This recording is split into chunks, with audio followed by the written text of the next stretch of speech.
What's up, good people? Precious S. Carter here with just a bit more encouragement. And trust and believe when I am encouraging, I am not only encouraging you, but I am encouraging myself. So, I just went through a situation that has really pushed me to make some different decisions in my life that I'm ecstatic about.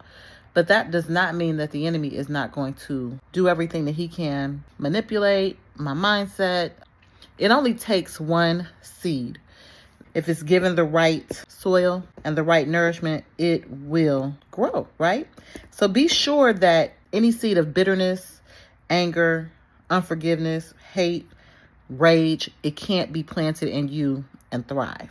So if you read in Genesis 50 and 20, all of Genesis, I can't remember about what chapter the story of Joseph starts, but in about 45, it gets good because that's when he tells his brothers that it's him, where's my father? But when you get to 50, that's when his father is dead now and he's gone through the time of mourning.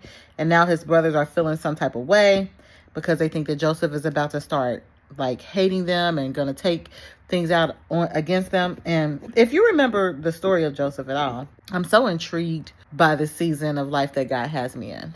Every single thing that the enemy did to him to try to kill him or derail him ended up working out in his favor, in a magnanimous way in the end. So what he said to his brothers is, what you meant for bad, God meant for my good. So everything that you're going through, there are some lessons that you have to learn. There were some lessons that Joseph had to learn throughout his process, but let me tell you one thing that he didn't have to do. He did not have to get his character in check. That man, that we read, he did not go into any bitterness or anger. We saw that he handled himself well when his boss's wife was trying to throw herself at him. We saw that he handled people well when he was in the prison. We saw, he did have a little bit of bitterness and anger when his brothers first came, but he immediately changed his heart and he did what God told him to do because he understood this one thing. When he said that what you meant for bad, God meant for good, he set me up for this so that I could save many people. Listen, God set you up for this so that you could save many people. Just stay humble, stay focused on God, stay focused on the vision that he's given you, and it is all going to work out in your favor.